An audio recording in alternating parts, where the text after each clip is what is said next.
Olá pessoal, tudo bem?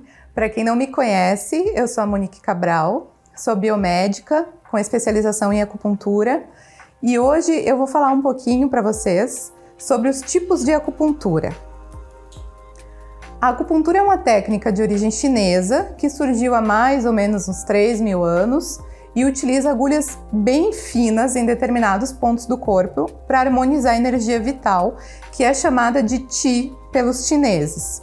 Então, de acordo com a medicina chinesa, o indivíduo ele possui vários canais de energia ao longo do corpo, né? São chamados meridianos. Nós temos 12 meridianos principais por onde circula toda essa energia vital. Existem também outros tipos de canais que no fim eles se interligam e formam uma grande rede. Mas a ideia aqui é que essa energia ela deve circular livremente, né, de uma forma harmoniosa e sem bloqueios. E quando isso acontece, a pessoa tem saúde e disposição.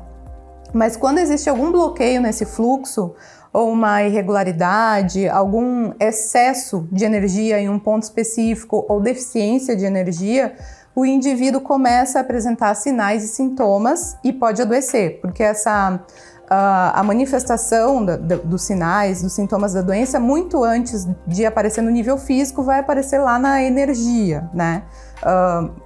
Antes mesmo das células começarem a manifestar alterações no nível energético, a gente já tem essa alteração na vibração. Então, o que o acupunturista faz é remover essas obstruções.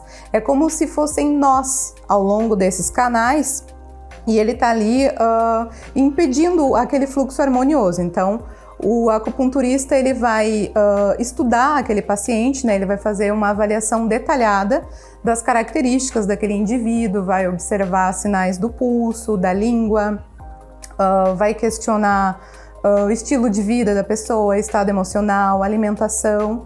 E aí nisso ele vai formando uma espécie de quebra-cabeça e aí vai buscando identificar em quais meridianos que está localizada aquela desarmonia, porque para cada característica isso vai apontar para um padrão de desarmonia daquele paciente. Então, com isso, o acupunturista consegue identificar mais facilmente, né? Ele soma todas essas informações e aí consegue saber onde está a desarmonia e aí trabalhar em cima daquele canal ali. Então, a partir daí, utilizando agulhas muito finas em determinados pontos, o acupunturista faz esse desbloqueio dos pontos, harmoniza a energia para que o próprio corpo do paciente consiga se restaurar. Né? Isso que a gente diz, não é o acupunturista que cura, que faz qualquer cura, não. É o corpo do paciente fluindo bem, de forma saudável a sua energia, o corpo do paciente tem esse potencial autocurativo. Então, as agulhas que são utilizadas, elas são extremamente finas, né? E na maioria das vezes elas não são muito aprofundadas na pele, elas vão penetrar mais ou menos em torno de 1 centímetro, não muito mais que isso. Um que outro ponto que a gente precisa aprofundar um pouco mais. Mas às vezes as pessoas têm muito medo porque não sabem ou porque acham que é uma agulha grossa, que é uma agulha semelhante à que a gente usa para tirar sangue, enfim. Mas assim, só para vocês terem uma ideia, a cabeça de um palito de fósforo tem mais ou menos uns 42 milímetros, tá? A agulha de seringa, uma seringa mais grossa, tem em torno de 28 milímetros ali do diâmetro dela. Uma agulha de costura tem mais ou menos 1 milímetro e a agulha de acupuntura, ela é muito, muito fininha. Ela é mais ou menos da ordem de 0,25 milímetros. Então, isso é o equivalente a 2 ou 3 fios de cabelo. Né? Então, as pessoas não precisam se apavorar, porque, claro, alguns pontinhos a pessoa pode ter mais sensibilidade, mas de uma maneira geral, muita gente nem sente, né? Na maioria dos pontos nem é sentido, a agulha já entrou e a pessoa nem percebeu. E geralmente eles são vendidos, as agulhas, nesses pacotinhos aqui com 10 unidades, tá? É um material que é descartado. Mas enfim, o que eu quero trazer aqui para vocês é que o importante de tudo isso que a gente está falando é o estímulo do ponto, tá? A forma clássica da gente fazer esse estímulo, conforme a tradição da medicina chinesa, é com o uso de agulhas ou instrumentos pontudos, né? No surgimento da acupuntura, essas agulhas eram feitas de pedra, de bambu ou até mesmo de ossos. Mas assim, ao longo da história, né, elas foram evoluindo, então hoje em dia elas são usadas assim, são muito, muito fininhas, são de aço inox, descartáveis e com essa espessura que eu falei ali, aproximadamente 2 a 3 fios de cabelo. Há quem reutilize a agulha, tipo assim, em alguns locais os terapeutas dão para os seus pacientes as agulhas que aquele paciente usou, aí colocam num tubinho de vidro, como se fosse um tubinho de ensaio, assim, com uma tampa, e dão para o paciente levar para casa e na sessão seguinte o paciente traz. Dá para fazer isso? Dá, mas assim, é um tipo de economia que não vale a pena, sabe? O pacotinho de agulha, ele acaba sendo bem barato, então não é o usual disso acontecer, né? E além do mais, depois que se usa uma mesma agulha 2, 3, 4 vezes, a pontinha dela começa a ficar rombuda, assim, é como se ela fosse perdendo o fio. Então, mais adiante, a pessoa pode até acabar machucando um pouco o paciente, porque não entra com a mesma facilidade. Então, o que eu recomendo sempre é que descarte, né? Não use as agulhas daquela pessoa várias vezes. A gente descarta e usa sempre um pacotinho novo. Bom, então, a forma mais eficiente de estimular um ponto e com melhores resultados ainda é da forma clássica, né, por meio de agulhas. Essas agulhas vão ficar na pele em torno de 10 a 30 minutos em média. Em geral, quando a gente quer fazer uma tonificação, que é subir o nível de energia do paciente, a gente deixa por um tempo menor, mas quando a gente quer fazer uma sedação, que é um estímulo mais vigoroso, se o paciente chega reclamando de dor, a gente tem que deixar a agulha por um pouco mais de tempo. Mas no geral, de 10 a 30 minutos é o tempo que a agulha fica retida na sessão. No entanto, existem também outras formas de estimular os pontos sem o uso de agulhas, né? São formas menos invasivas e que são aceitas mais facilmente, principalmente pelas pessoas que têm medo de agulha, né? Então aqui eu vou falar para vocês dessas outras formas de estímulo dos pontos. Uma delas bem conhecida é a laser puntura ou acupuntura laser, onde em vez de agulhas é utilizado um equipamento de laser com comprimento de onda e potência do equipamento que são específicos para estimular os pontos. Então é um tratamento que não é invasivo, não provoca dor nem incômodo, tá?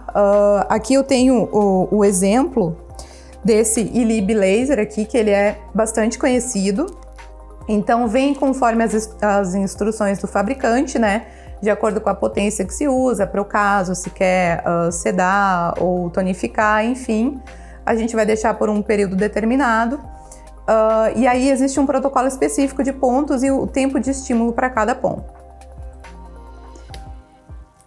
Nós temos também a eletroacupuntura, que na verdade ainda utiliza as agulhas clássicas, né? Só que aí, junto com essa agulha que já vai estar no corpo do paciente, a gente coloca alguns eletrodos, né? São tipo esses jacarezinhos aqui que a gente acaba prendendo no corpo da agulha. E o que ele vai fazer? Ele vai gerar um estímulo mais intenso, né? Geralmente ele é usado para casos que precisa fazer sedação, que o paciente está com muita dor muscular ou óssea, então a gente acopla esses fios no cabo da agulha e eles são ligados a um aparelho que fica emitindo pulsos elétricos contínuos e isso vai dar um estímulo mais intenso.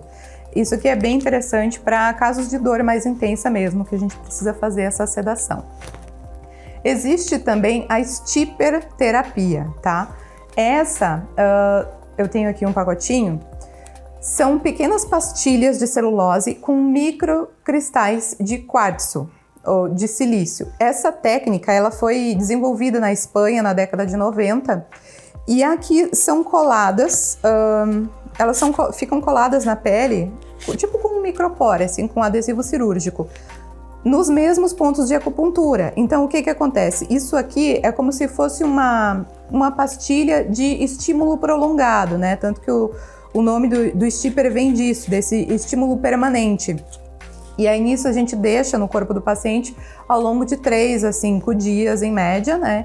Então esses cristais eles vão absorver as energias daquele ponto ali que está desequilibrado e vai devolver ao organismo numa frequência amplificada e regulada. Então ele vai fazendo aquele estímulo de uma forma mais prolongada mas ele também é um bom substituto, né? Para quem tem medo de agulha. E existe também esse mesmo stipper, assim, nesse tamanho que a gente coloca num ponto, normalmente no corpo. Existem uns stippers pequenos que a gente usa na auriculoterapia também. Eles são mais concentrados com silício, mas justamente esse tamanhozinho deles é para colocar ali o micropore que a gente usa normalmente e colar na orelha, na região do ponto do órgão que a gente quer trabalhar. Também dá para fazer assim. E finalmente nós temos a acupressão ou acupressura, que é a utilização desses pontos da acupuntura apenas com os dedos, né?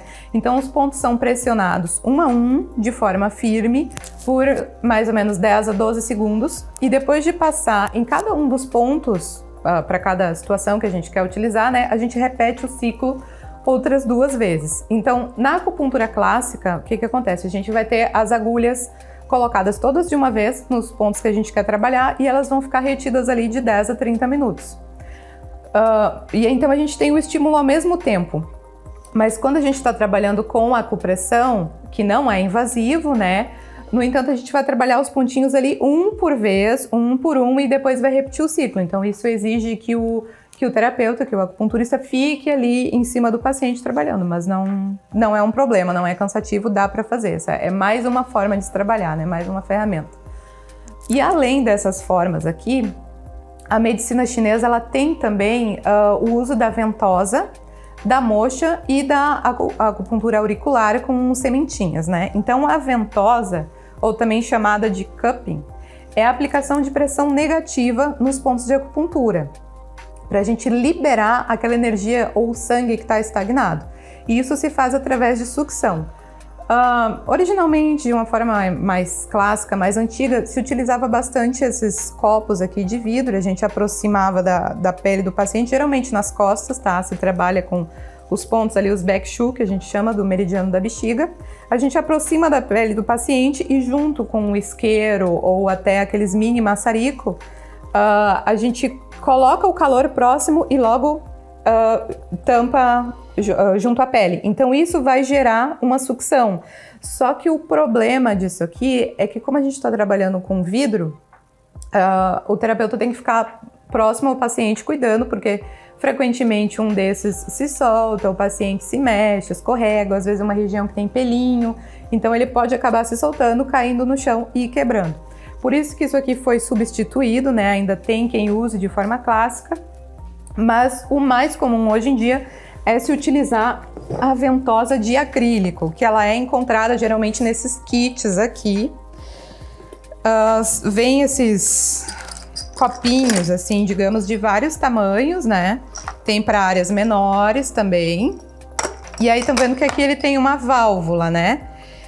Esse copinho, ele vai ser acoplado a esse dispositivo aqui. E aí a gente vai colocar numa região maior do paciente, normalmente nas costas. Mas a gente vai pressionar ali e vai fazer a sucção. Então aqui eu consigo controlar a quantidade da sucção que eu quero. Eu posso puxar uma vez, puxar mais uma vez, eu vou ter uma pressão mais forte. E aí desacoplo aqui e deixo pelo tempo que eu preciso. Então ele é mais seguro, é mais assim, tranquilo de usar, porque eu não tenho a preocupação de quebrar, né? E deu ali o tempo que eu quero usar, digamos 5, 10 minutos, eu só venho aqui, levanto o pininho e solto. Então, esse é o que tem sido mais usado, assim, para ventosas. Também é muito bom. A ventosa, ela é muito boa para relaxar. Quando a pessoa vem, assim, aquela legítima dor de tensão, sabe? Ou uma dor na lombar. Usar uma ventosa, assim, é maravilhoso. Maravilhoso, solta bastante. Só não é recomendada a ventosa quando a pessoa está com padrão de deficiência. Aí a gente usa outras técnicas, usa a moxa, por exemplo, que é esse bastão aqui, né? A moxa, ela é uma erva chamada Artemisia vulgaris, que é muito usada na medicina chinesa, e ela é condensada, triturada, condensada, e se faz esse bastão aqui, que a gente acende, ela fica uma brasa, né? E aí a gente aproxima dos pontos de acupuntura que a gente quer fazer uma tonificação, que a gente quer subir a energia daquela região ali. E aí a gente só aproxima da pele e pede para o paciente avisar quando está muito quente, porque a ideia é não deixar queimar. Então ali esquentou a região, viu que ficou levemente avermelhado, já pode tirar. A gente conta mais ou menos uns 10 minutos, 5 a 10 minutos para tonificação, tá bom. E ele vai promover, a moxa promove o aumento da circulação vital indicado para esses padrões justamente de deficiência de energia.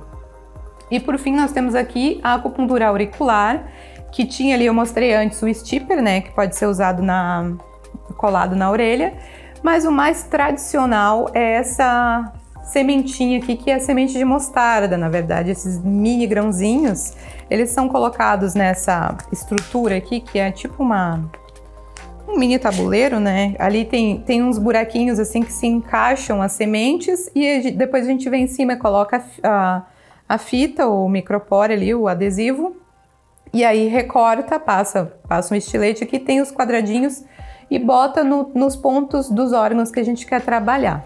Então, a orelha, assim como outras regiões do corpo, ela funciona como um microsistema, né, que vai refletir o funcionamento de órgãos, e é mais uma forma de melhorar o equilíbrio energético. Geralmente, vem esses mapinhas de acupuntura auricular, onde a gente tem alguns mapas que até relacionam com a foto de uma criança, como se fosse aqui a cabeça da criança, aqui a coluna e as pernas, como se fosse um feto, assim, uma criança na barriga da mãe, né, encolhidinha, e ela é semelhante a esse desenho da orelha, e aí aqui tem vários órgãos que acabam fazendo essa correspondência, então a gente usa também para harmonizar a energia. Né? Então, essas foram as várias formas, as várias técnicas oferecidas pela medicina chinesa. Dentre essas, nós optamos em utilizar a acupressão ou acupressura no curso Tampesmatic, por ser uma forma mais prática, menos invasiva e que pode ser também auto-aplicável, né? Tornando essa técnica bem acessível e prazerosa de praticar. Então é esse o convite que eu quero fazer para vocês. Venham conhecer o curso Tampesmatic, aproveitar, relaxar e desestressar. Obrigada e até mais!